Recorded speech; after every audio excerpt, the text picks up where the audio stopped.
Aloha, everyone. This is Indar, and I'm your Hawaii Money Guy. I have a pleasure today to speak with Mike. I was just on his podcast, and now he's on mine. He's an excellent person to just talk to and get to know. An agent. He has rental portfolios, and he's into other businesses as well.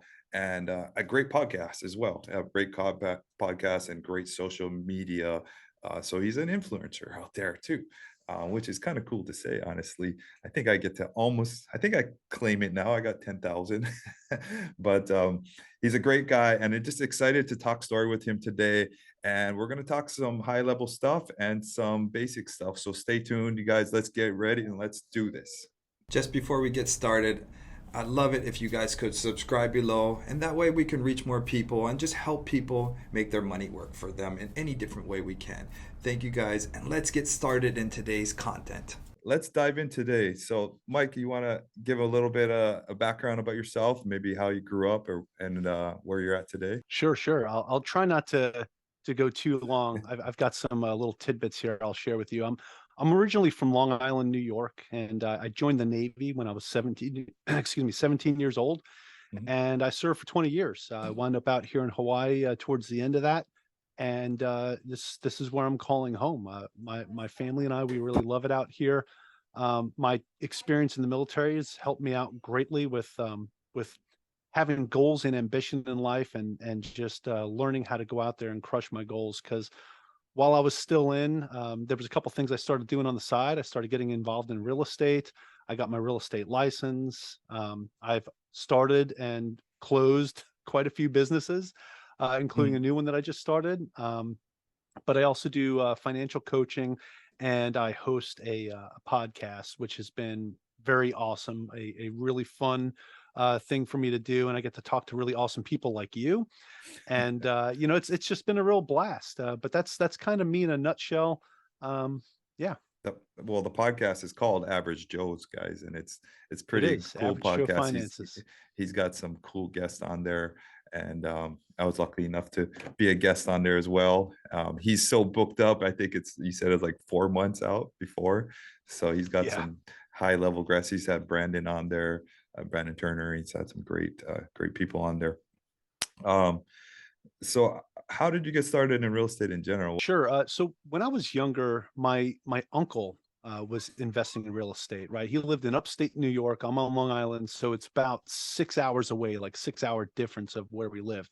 But every now and then, when the family would get together, I would ask him about it, and I'd be like, hey, why are you buying these properties, and what's the kind of the end game with this? And this is when I was a young teenager, and he would tell me, he's like, he worked for the state of New York as a corrections officer, and he said, eventually one day I want to retire, and my pension might not be enough. So I said, okay, so that's cool. And he's like, I want to retire and then drive around between the first and the fifth in a tank top and pick up rental checks. I said, all right, I mean, that sounds good enough to me. And then, the other part of it was, he said, if he ever needed like large sums of cash, he can either borrow, pull some equity out, or he can sell one of his assets. And I was just like, this is pretty neat. So that bug was always in the back of my head, right? So fast forward, I became an accidental landlord back in 2009 timeframe, because I bought a home in 2007, and we all know what happened the very next year, right? So obviously, being in the military, I PCSed and I moved, and I couldn't sell the property, so I wound up renting it out. And during that time frame, I was actually losing about $350 to $400 a month, net loss every month, because I just couldn't rent it for the amount that I was paying in my mortgage, right? And by doing that, it kind of left a bad taste in my mouth. And I wound up having to short sell that property back in 2012.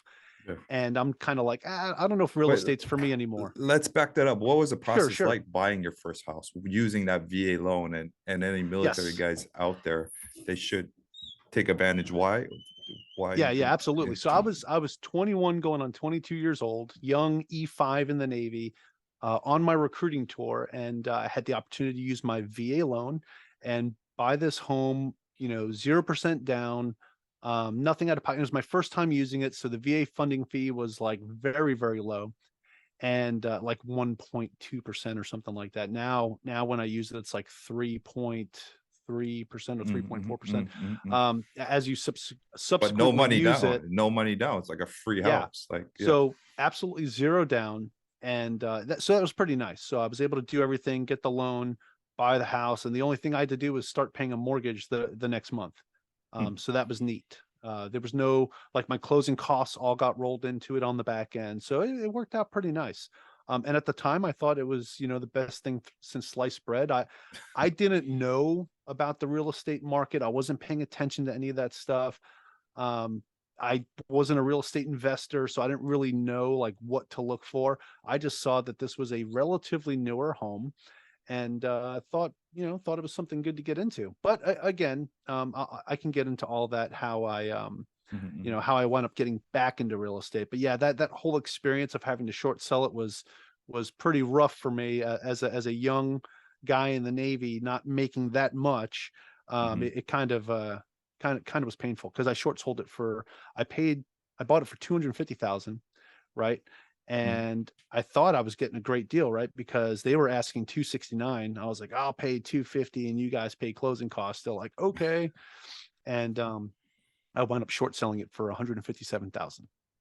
Really? Oh, geez. The Yeah. market corrected itself. And Well, yeah, that was in 2012, but this was after the 2008, 2009 crash. what's It the just lessons? never recovered. What's the lessons you learned from that? I'm curious. Key, So, key probably the takeaways. probably the biggest thing is that, if I would have held on to it, honestly, Hmm. just a couple more years, I think right now it's currently worth about 400,000, that property, or actually maybe closer to 500,000 right now. But in that particular neighborhood, if I would have held it at least to like 2017, I would Mm, have got all my money back. The issue was for me is, instead of continuing to try to find another renter, I just decided to just let it go, because I wanted to keep my family together. I didn't want to keep paying a mortgage and pay for the rent where we lived at in Virginia Beach. It mhm. just was not sustainable. So I wound up taking, I guess, the easy road out and just short selling it. And because of my VA loan guarantee, I didn't have to come out of pocket with that at all. I just possibly was at risk of losing my VA loan guarantee unless I pay the difference. But actually, I want to tell you something pretty neat that happened. Mhm. Is when I did everything, the lender that I used did not file the paperwork on time. They literally filed it one day too late. So when I called the VA to check on my eligibility, I actually had my full eligibility, but there was a flag on my record because of the short sale. But when Mhm. they went in there, they said, "Oh, the lender filed this too late. We did not pay them, and they just had to take that loss. You still have your VA loan." And I'm like, Oh, okay. geez. Yeah. Oh, So yes. yeah, Thank you. somebody was looking out for me, man. Yeah, one day. So That's interesting. But the VA, it's such a great way to people for people to get houses. And I have a buddy out there who's yeah, bought a bunch of houses with his VA loan. And I think a lot of military people don't realize they need to take advantage of that. And absolutely. I mean, it costs you nothing, and you buy it at asking. My trick would be to say they wanted 500,000 for the house. I would offer 600,000 with no appraisal clauses. Then you look cool, like you're way above asking, but they will only sell what appraises that. And again, it costs you nothing, and you come in with the Yeah, highest offer to get it. So it's a cool trick to use, and of course they accumulate wealth. And I like the fact that you said that yes, it would have went up in value, because I was at a conference the other day, and the first thing that came out in the conference in the intro, it was David Green, and he said, "You always look smart when you buy real estate and hold it for 30 years. In the lifespan of a long term of absolutely. real estate, you just look smart. Like you never look like you bought wrong, because Yeah. that's what happens in real estate in 30 If years." you have that intent to hold it for the entire time of the loan, I mean, guess what? You're going to be sitting pretty happy at the end of that term anyway. Yeah. Real estate, or even your primary residence, can be one of the best retirement plans you can set up Mhm, for yourself, mhm, mhm, right? Because you could sit here and work in a career field for 30 years and then have a home at the end of it that's owned free and clear, mhm. and that home is worth more than your pension. So, it just it just depends on, I how you just look at it. sitting there talking about that. I see it so much people with local people I grew up with is that their houses are free and clear from their family who's bought it, and then they get passed down. And now, I have a friend who lives and rents out, I think one or two different sides of the houses, and he lives off of that extra income because again, the house is free and clear. I Yep. think it's almost on the water. It's probably 2 or 3 million, whatever it's worth, but it's passed down from his family, and he just lives off of that, which is, I think, so many different Hawaii people have it that way, where we get these homes passed down, and obviously that's all their goals for our kids, right? To pass it Well, on. in the right market, like Hawaii, for example, that one property that you pass down to your kids could be enough to really start that generational wealth trend that so many people want to do. Everybody wants their kids to come up in this world with more than they had, and live a more comfortable life than they lived. I know that's Mhm, that's what mhm. my Yeah, goal is. I want yeah. to know that my kids are set when Mhm, I leave mhm, this earth, mhm. and that my grandkids and so on and so forth, like, that they're gonna be okay. And Yeah. that's my goal, is to build that generational wealth. And Mhm, and real estate is just one of the most perfect ways to do it. mhm. Yeah. Oh, yeah, 100%. Yeah. It's one of those vehicles that will stand the test of time. But let's talk about, you're kind of your first agent I've had on the podcast as well, and you have a great following, a great social media presence. What's it like being an agent, and how was it when you first were growing your podcast and your social media presence? What was that? Obviously, it's a stumbling blocks at the beginning, but what did you see that was really working back then when you first start growing? Sure. So when I first got my license, I was still active duty in the Navy, which I still technically am until this December, right? Mhm. Even though, don't let the beard fool you. I'm just on my transition terminal leave right now, right? Yeah, yeah. But so I got my license about 2 years, two years and a couple months ago, Mhm, and I was doing just referrals, which was really nice because while I was still active duty, I mhm. felt like I couldn't really serve my clients the way that I should be able to while I'm still 100% active duty. I just felt like I didn't want to be the guy that you were always leaving a voicemail and hoping he'd get back to you. I just didn't want to be that guy. So what I would do is anybody that reached out to me that needed help and they were looking for properties, I would pass them off to somebody on my team. And the beautiful part about that is they would get them squared away and taken care of. And I would get this nice, referral fee. Out here in Hawaii, it's like what a regular commission would be back on the mainland, Yeah, and that's it was true. just for giving a name, How much right? are you Which getting? Like which is 25% or what? Yeah, 25% of their Yep. commission. So I'd Yep. I'd get these referral fees that were like 3, 4, 5 grand, which, and all I had to do was give a name, which for one, that's really cool. Mhm. For two, I was able to start building a network, other agents that I knew, back on the mainland, especially in like highly concentrated military areas. And that was kind of my focus because, people are coming and going from Hawaii to Hawaii, and they're going to these other areas as well. So that way, if I knew somebody that was going there and they're going to buy, I pass them off to another agent. Let's say they're going to San Antonio, or they're going to Norfolk, Virginia, or San Diego, and I'd pass them off to a real estate agent there, and that's another opportunity to get a referral Mhm. check, right?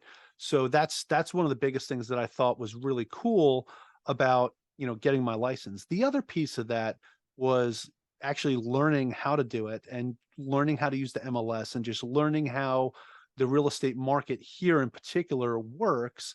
From an investor standpoint, I felt like it kind of gave me a leg up, right?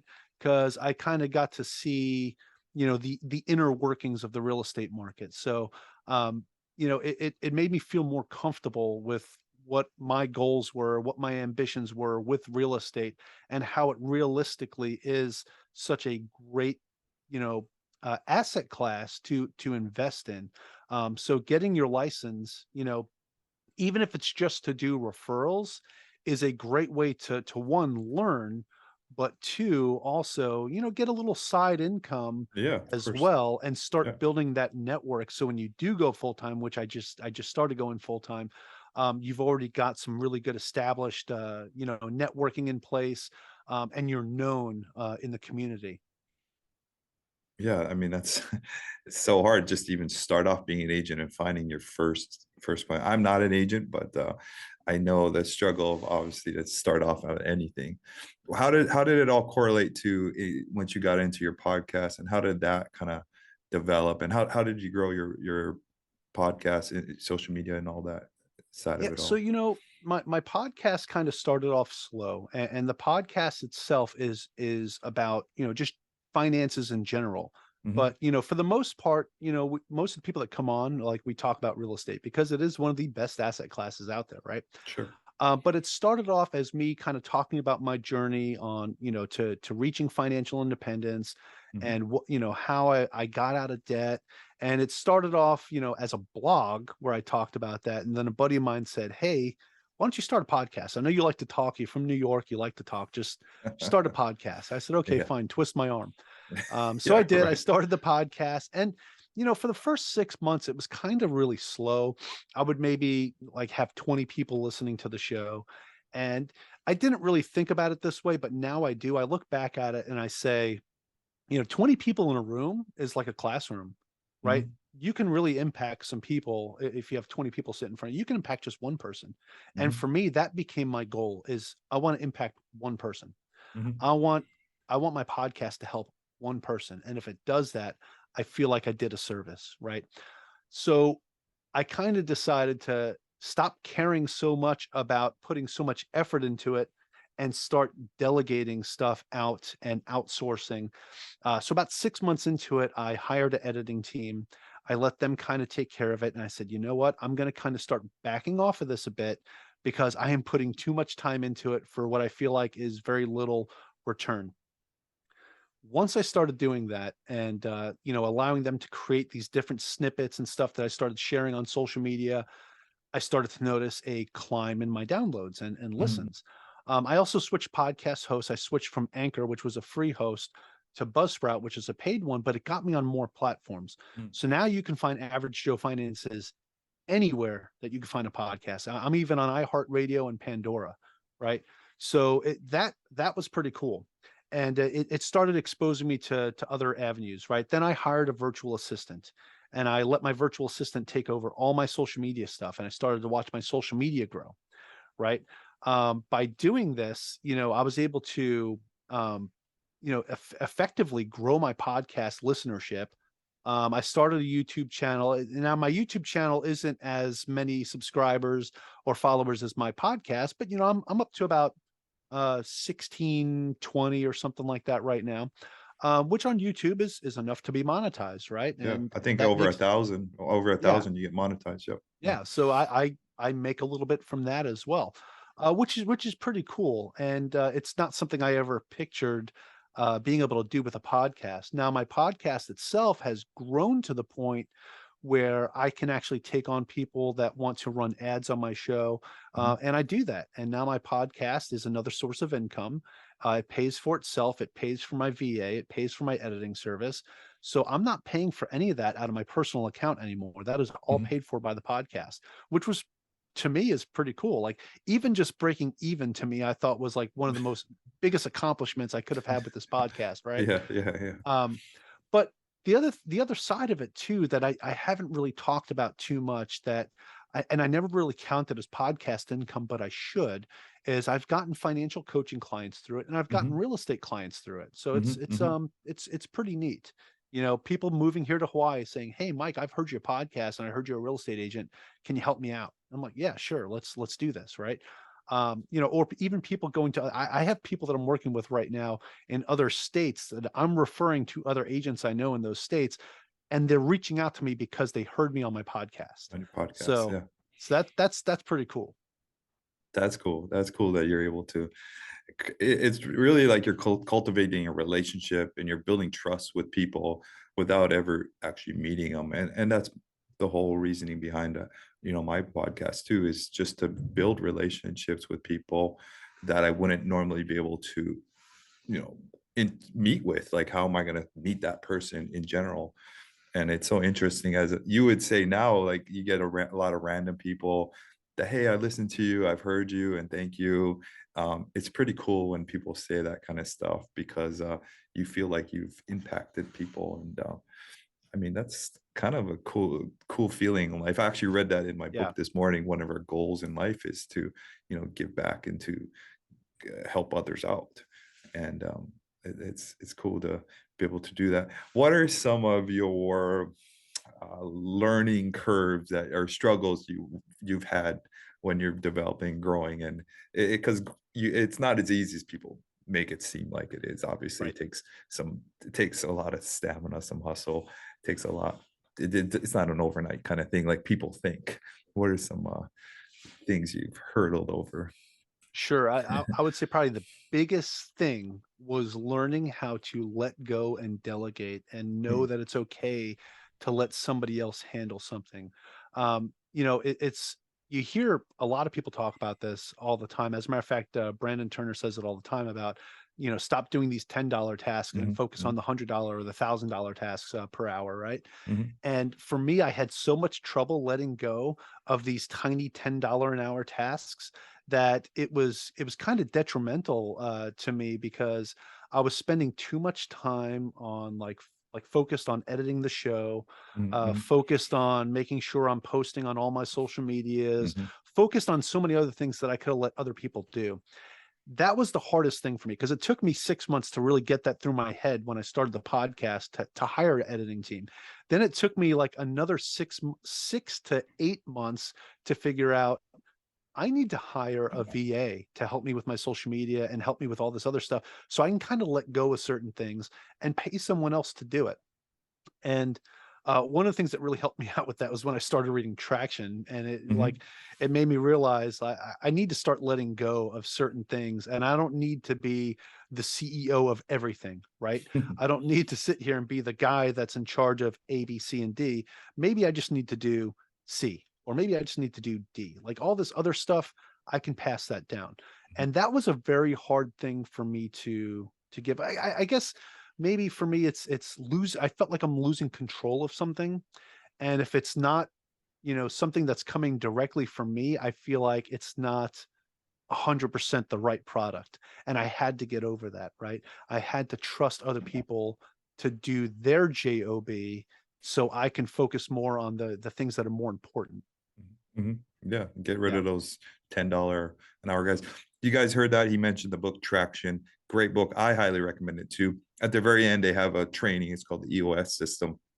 Costs a ton of money. So you can read the book first, obviously, get a value out of just the book itself. And it's it was my early on reads that helped me scale too in this business.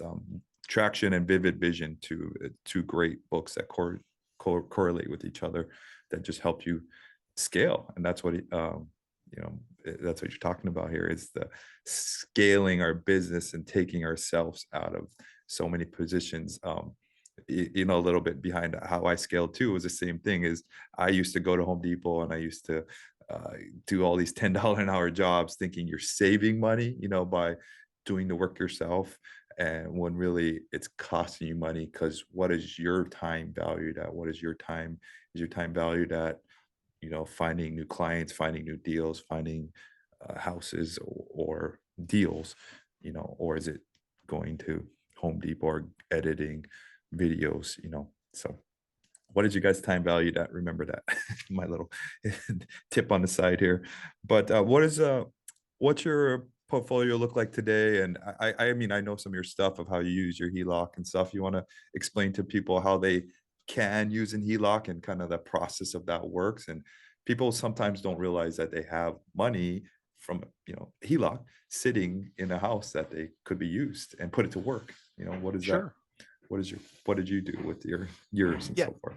So I'm an LP in three real estate syndications. The first one I got into after selling one of my I sold a duplex in Chesapeake, Virginia that I had, and I took the money from that and got into my first syndication deal. The next two that I got into, I said, I've got all this equity in my house, and I'm not doing anything with it, and it's Mhm, just kind of sitting there when it could be making me money. So then I took out a home equity line of credit and I put that into two more syndications. And what I do is I take the money from the syndications, the distributions that I get from even from the first one as well. I take all three of those and I put it right back into the HELOC, right? Hmm. I do this method right now. It's called velocity banking, and I'm actually doing something called the shred method, where you can use it on investment accounts, or Hmm. you can use it on your own personal mortgage as well. But it's where you take the equity in your home and you basically turn your home into a checking account, right? I turned it into a giant checking account slash credit card, whatever you want to call it, right? But what I do is every time I get paid, distribution, a commission, my paycheck from the Navy, which soon to be will be my pension and disability, right? All of that money, every time I get it, I dump it right into my HELOC. And then I take my HELOC and I pay all my bills. I pay all my expenses for the month, everything. Usually, actually, I put it all on a credit card to get the points, and then I pay the credit card off right away before interest hits. But I do that and use the HELOC as my checking account. And I watch how, it goes up as I put my expenses in. And then when I take all my paycheck and stuff and put it in, it goes down further than where it was before, right? And then Hmm. it kind of goes back up again as I pay off my expenses. And then it goes down further as I dump everything back into it. The other thing I do with that too is I start chunking down my mortgage. And as I'm chunking down my mortgage, I don't want to pay off my house early. Like a lot of people use this method to pay off their house in 5 to 7 years. I don't want to do that. I want to maybe No. get halfway down Hmm. so I can have about, you know, 500 to 800,000 in equity, right? Hmm. And I want to be able to do that. And then what I do is I go back to the lender and I say, hey, you can see I paid down my mortgage another $100,000. I'd like to raise my line of credit limit up another $100,000. And they say, oh, Mr. Cavaggioni, yes, we do see that you paid this down another $100,000. We're going to go ahead and raise your limit. Hmm. And now what happens there is I just increase my liquidity, right? And that's the whole point of that. And that's what I like about that is as I'm chunking it down and then paying it down at the same time, if that good deal swings by or another syndication that I'm really interested in, and I'm like, oh man, where am I going to get this money from? Oh, I've got all this liquid right here in Hmm. my HELOC. I could pull it out and dump right into it, right? So let's Now, back that up. A lot of people don't realize sure, that yeah, equity correlates to liquidity, correlates to cash. So having a lot of equity, a lot of value, a lot of whatever you want to call it, it's called equity in your house, correlates. Mike can now just pull that cash out and put it to work when something comes available. And little asterisk to that all, that money should be spent towards something that's going to generate you money back. Don't be buying right. a TV or something that's going to lose you money. Or a It should car, be unless our you're putting it car. on Turo. Yeah, and that's the Turo It's with going on Turo and you're going to get a profit. So with Mike over there with the other Mike, or was it Mike the other Turo yep, guy? yep. Yeah, yeah, The yeah, other mic. yeah. Yep. But yeah, so sorry, I didn't want to cut in. I just wanted to break it down. Sometimes some Yeah. people don't understand some of the things that we lingo that we're so used to, equity and some of those. But then, I also want to add something in too that, just like anything else, any investment is a risk, but also doing it this method, this velocity banking method mhm, there's also risk in that too, right? The bank could come out and say, or your lender can come back and say, hey, we want to call this due because, the way the economy's going, so we're not going to let you borrow anymore. And then what they do is they just turn it into a regular loan at that point. You just have to keep making your payments, right? So it's just something that you have to keep in mind. But the last time that happened was 2008, 2009 timeframe. yeah, And I don't think we're going to see that actually happen. You see a lot of lenders are getting stricter with their requirements for you to take out a HELOC. They want to know that you have a lot of backup. But as long as you do, it's you should still be able to get it. And there's some really great like intro rates that you get and everything. And a lot of people concerned, they say, hey, I got this interest, this intro rate for 4 or 5 years. I'm worried about what it's going to look like 4 or 5 years from now, what my interest rate's going to be. And I'm like, well, at that point, you just go and apply for a new one and pay off that one and yeah. put it all into that one. If you don't get a good one, right? Mhm. Or honestly, interest rates with where they are at right now might be better in 4 or 5 years based off of that intro rate that you got. So Yeah. there's a lot of stuff you could do to play with this. And it's a strategic thing, right? So as long as you're strategic about it and you're Yeah. paying attention to what you're doing, it could be a very lucrative way to continue investing, using You're your forcing equity. yourself, to pay it down quickly, or you're forcing yourself to Yeah. be strategic on how you spend your money. You're not going to want to pull it out of your little things, like your mindset now. You don't want to pull it out of a HELOC and spend your money. So it's like a good self-discipline a way of it all. And obviously you're using it to generate wealth and generational wealth as well. And yeah, people are always scared. And even right now, the big thing I see with loans right now is doing an arm, a 3-year or 5-year arm. I just talked to somebody about it, and she was super scared about doing a 3 or 5 year arm. And I was like, why are you scared for? She's like, well, I don't know where it's going to be in 3 to 5 years. I'm like, it's not about that time now. It's about the time right now. You got to be focused on 3 to 5 years. No one knows, but there's so much different options you can do with loans and lending, and there might be some new program that's out then. With lending and loans, there's so much, all these different options that people want to work, and the banks want to work with you too. The banks are not out to get you. The banks want to make money too, so they want to keep the loans going. They want you to have your best possibility too. Started investing in real estate, like when I bought my first home, that was, a product that was available at the time, and interest rates were higher. My first home that I bought, I think I was at like a 6 something interest Mhm, rate. It was mhm. pretty nasty, right? Or for what people would say is like kind of rough, which is, it's like what it is right now. It's normal. But It's normal, I technically. never, yeah, I never would even have considered a 3, a 3/5 or anything like that, because I felt like, oh, I don't know what this is gonna, look like in 3 years. And now, like, since I've started investing, it's kind of like, man, I think those are great programs. At least from a real estate investor standpoint, right?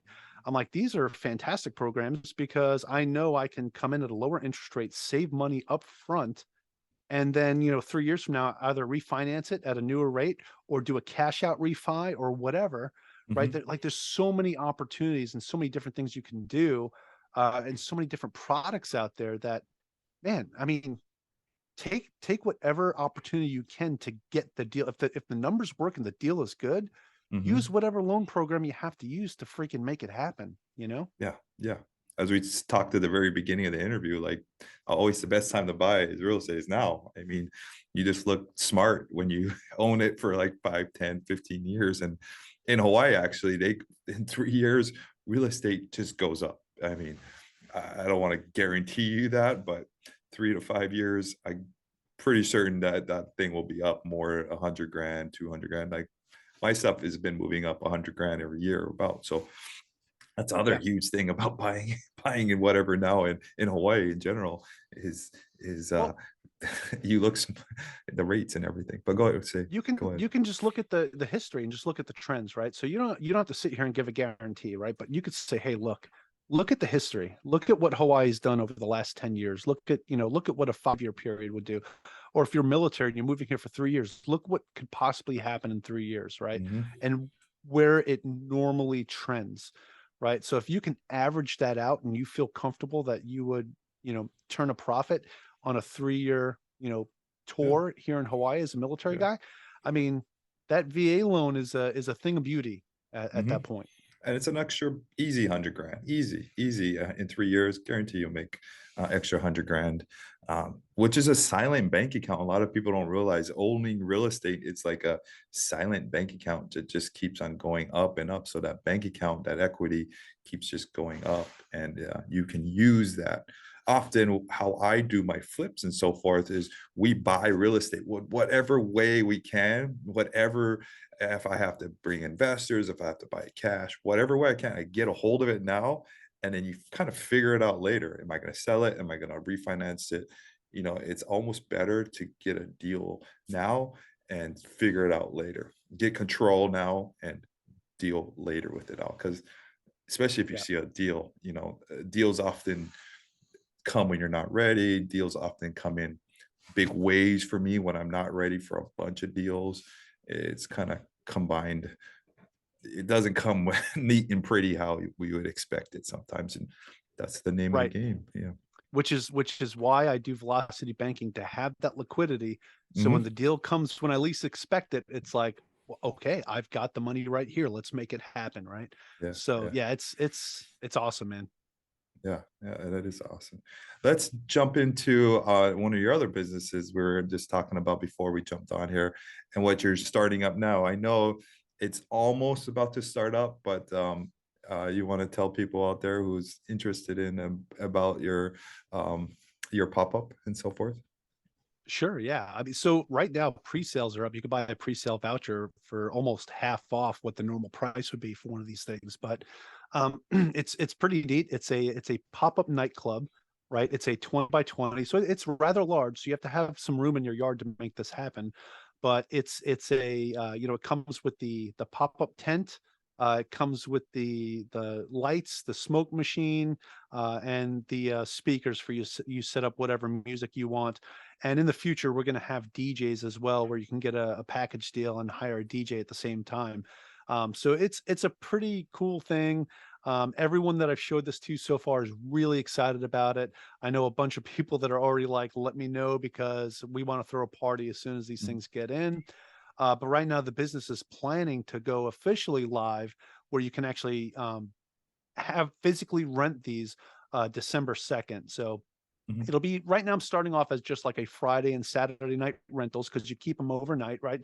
Because it is a nightclub. So I figured, this is for you, gonna be partying throughout the night, right? Yeah, But it's pretty neat. And we'll pick them up the next morning, and Friday and Saturday nights you can get them. And then we might expand to other weekdays, but we'll see. But right now that's what we're gonna stick to.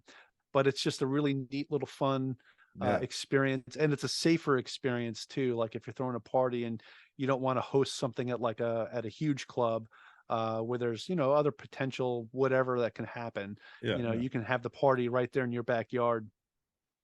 I think it's a great idea. I have a friend who Yeah. makes a killing with the bouncy houses and so forth, and some of those things. They're just fully booked out all the time. So hopefully that's a good problem to have to be Yeah, fully booked. absolutely. Yeah, yeah.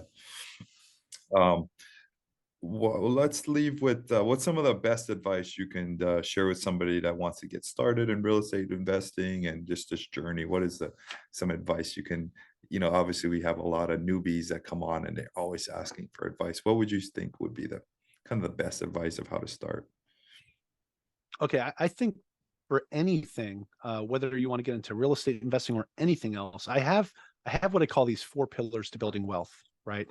And you and I have talked about this Hmm. on when you were on my podcast as well, and it's very similar to what you talk about. And I think that just shows how important some of this stuff is, right? But the very first one is education. So if you want to get into something, you want to get into real estate investing, learn about the particular thing you want to get into. If you want to start buying single family homes for renting them out, educate yourself on them, learn the market, learn the area that you want to invest in, right? Learn what you need to do, what kind of loan products are out there, what kind of local laws that might affect you if you were to buy properties in that area. Learn about Section 8 and things like that, right? Things that can all different avenues that can help you with single family homes. If you want to get into multifamily, learn about multifamily. There's multiple companies out there that have online presentations that are free, right? You can go sit in on these Zoom calls and learn what these guys are doing, and get a really good idea that way, right? The other piece of that is mentorship and coaching. Find yourself a good mentor, that you can look up to, that is doing what you want to do, right? I think that's super important. But the other piece too, if you really want to hold yourself accountable and you really want to make sure that you're going to go out there and make it happen, hire a coach. Okay. So there's a difference between mentorship and coaching, Hmm. right? And having that coach, that accountability person that's going to kick you in the butt and say, hey, stupid, do this, not that, right? Like, don't do all this other nonsense. Focus on what your goal and your ambition is, right? So mentorship and coaching, I think, is huge. Hmm. The third pillar that is really huge is, and they're all huge, right? But networking and building relationships. It's one thing to go out to real estate meetups and meet other people, right? And network. But the other thing that's super important about that piece is actually building relationships with those people that you meet. Don't just save their phone number. Don't just be a contact. Plan stuff. Get out there and talk with them more, interact on social media. Wish them a happy birthday when it's their birthday, or it's their anniversary coming up or something. The little things like that will keep a Mhm. positive view of you in the back of their head, so that when they do have a deal that comes up and they need a partner, one of the people they might think about might be that person that's kept that constant contact with them. Like, you're always pushing that button, right? So that's huge. The fourth and final one is the most important one, because those other three don't matter if you don't do this, and I know it's what you're take gonna say. action. Yeah, Yeah, it's take yeah. action, man. And if you hired that coach, they're going to help kick you in the butt to make sure that you take that action. But taking action is huge. And sometimes it can be the first step, but you'll wind up getting your education while you're doing it, because Mhm. you're going to make mistakes and you're going to pay. And that is an education piece. You're going to wind up realizing you need to hire a coach or find a mentor, and you're going to be forced to get out there and meet other people and network. So taking action can also be the first step, but you could probably save yourself a little grief and money if you follow those other three steps first and then take action. That's so true. I mean, I can line item step by step on how to flip a house, but if you don't take the action to do it, it's all worthless. There's a thing about uh, was it? I forget the saying. It's doers and I forget what it is, but I was talking about on your podcast. That's what separates even the normal investor guys from Brandon Turner, these high level guys. They just take massive action, like tons of action, and then I'm want to say I'm below him and I take action too. And then there's normal people below and normal people. It's just they take more and more action as And the then way higher. under all that, you have me. Yeah, right. No, So no, no, near no, the bottom. no. Everyone takes action. Everyone does take action, Yeah, is what I'm getting at. It's just people 100%. figure out how to take more action and then how to, as you are doing, actually talking about using your VAs and using other people to help you take more action that you can't do in it today. So that's all that scaling and growing and leveling up in this business is figuring out how to take action, take more action, and then allow yourself to take more action without you having to do it with hiring a team and VAs and so forth, which is Yeah, and I love Indar, I I love. I just want to add something to the back end of that. Like, if you live in the United States, you have so much opportunity Mhm. to make things like this happen. So, and since I'm talking to people that live in the US, I'm going to say, be an American, not an Americant. Go out Yeah. there and make it happen. Yeah, it's so true. Mindset, yeah. Mindset. It's if you're a naysayer and you say you can't do this and you can't find good rentals in Hawaii, or you can't find a flip, you can't Hawaii's too expensive is what I used to get. You're right. You're 100%. If you can't, you can't.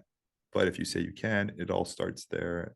And it's all a mindset shift. And I'm guilty of it too. Constantly, we're trying to keep myself in that movement forward mindset. So I'm always trying to clear my mind of things that I don't need to be thinking about, stresses, per se, projects that may be eating me up. I need to get that off my mind so I can think bigger, and to what can I allow myself to think bigger and to do more, because we can all do more in life. We can all push. It's all our own comfort levels, of course, but yeah, some good stuff. Oh, and talking about education, shameless plug, we do got an education program coming out here, hopefully in another month. We're actually building it as we speak, because I get a lot of people want to learn about flipping and about real estate. So shameless plug to our education we have coming out here shortly, just for Hawaii people or US in general. I just want to take a quick second, and if you're enjoying our content, please subscribe below.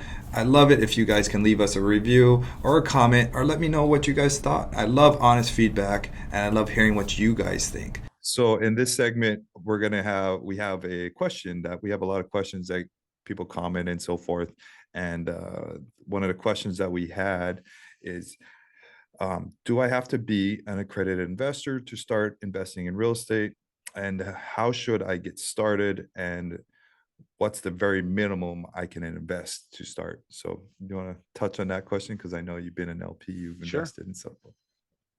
Yeah, absolutely. So, you know, I guess that could be a very common misconception, right? Especially if somebody that wants to get into real estate syndications and be Mhm, mhm. an LP or a passive investor. A lot of people are like, well, I'm not accredited. I don't, meet the requirements to be able to invest with just any, team or group that's doing this.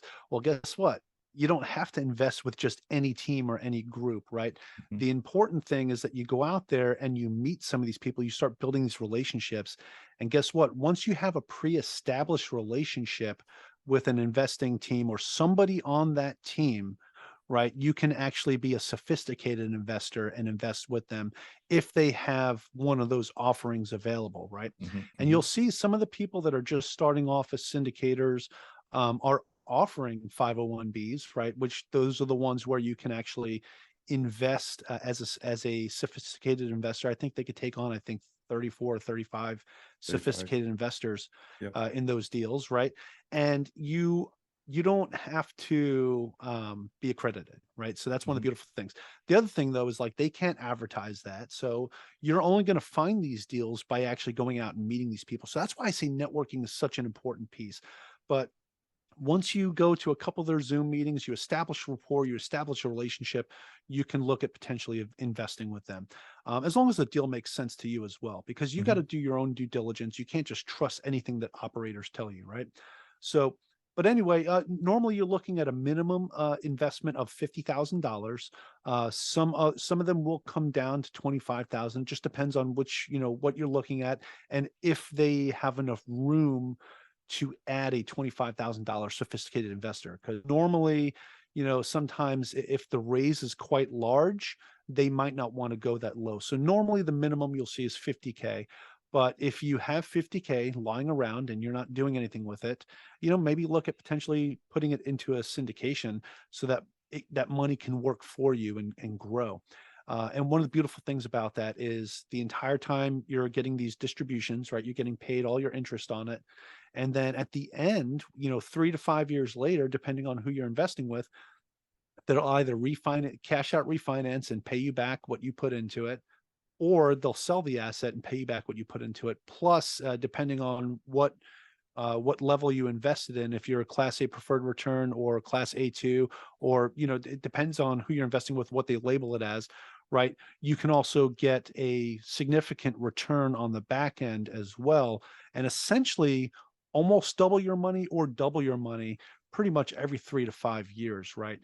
And if you do enough of these and you get yourself into a nice cycle here, you'll be setting yourself up in the future where you're constantly getting these payouts and being able to reinvest it into something else, maybe keeping half of it and reinvesting the rest. And it's a good way to kind of live your life if you're getting 50 grand back every quarter. mhm. I mean, it's great. I mean, so the syndicating model is great, and they're 3 to 5 Yep. years are really great. We actually have investors come in and invest on our flip, and our flips are normally 6 months to a year, and they're very quick.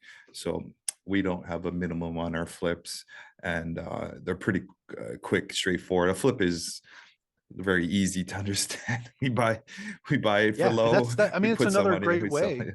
Yeah. It's So another great way for somebody if they have capital lying around and they're not yeah, sure what to do, is they can help, flippers and help them fund their deals yeah, and their renovations and stuff. Do a little bit of private lending there. You can get a really nice return there as well. yeah. The private lending is always helpful to any flipper, and that's how you scale in any business. Um, but yeah, you can get started anyway. Actually, check out our landing page, indarhawaii.com, and you can see about some of our projects. We just got locked up. I think two. I think we got locked up in today and yesterday. So we have some projects on there ourselves. Um, Super excited about those. So yeah, thank you, Mike, for having us. Or thank you for having me. I don't know what we're at. We did I was on your podcast and we did our meetup, and then we did another podcast. So it's great hanging out, and we got actually I went to your event too, actually as well. Yeah, So yeah, we got absolutely. to know each other really quickly there, and it's great to hang out with like-minded people. Obviously, it's just great to talk story and to be around people with same mindset. And I love all the things you're talking about and so forth. And super blessed to just call you a new friend. It was awesome having you. And if anyone wants to follow Mike, where can you be followed at? What's Yeah, your 100%. So first, I want to say, Indar, thank you so yeah. much for having me on. I really appreciate it. The past couple things have been awesome having you on my show. You coming to my event, me going to your event, and you invited me to be a speaker. It was really a treat, and I had a great time. And it's funny how these relationships work, right? I've known you on social media for a while now, and then actually meeting in person, and then everything kind of just roller coasters. It's just awesome, man. And that's one of the great things about being in this community. But to find me, I'll make it very simple for you. It's my name, MikeCavaggioni.com, MikeCavaggioni.com. And there you could find links to everything, my podcast, my real estate agent page, my new pop-up club business. Everything's there. You can check everything out, and feel free to reach out to me anytime on social media or shoot me an email. I'd be happy to talk with you. Yes, guys, please like and comment on both our social media. Just write messages on there, guys. I swear, when I was brand new, I didn't know nothing. I didn't know even some of the lingo. So there's no bad questions, is what I'm getting at. So please comment, message us. We love to give back and love to talk story and just to help each other, because honestly, it could help us in the long run as well too. So feel free to go on there and comment, and any social media platform on both of us.